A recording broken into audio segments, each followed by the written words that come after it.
I'm just going to season this pork chop with 3 little seasonings. We're going to do salt, little pepper,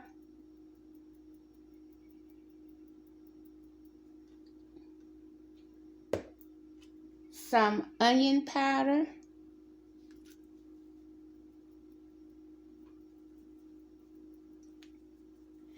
okay, and a little bit of garlic powder. And you all just want just basic seasonings on here because I really want to taste the hot honey.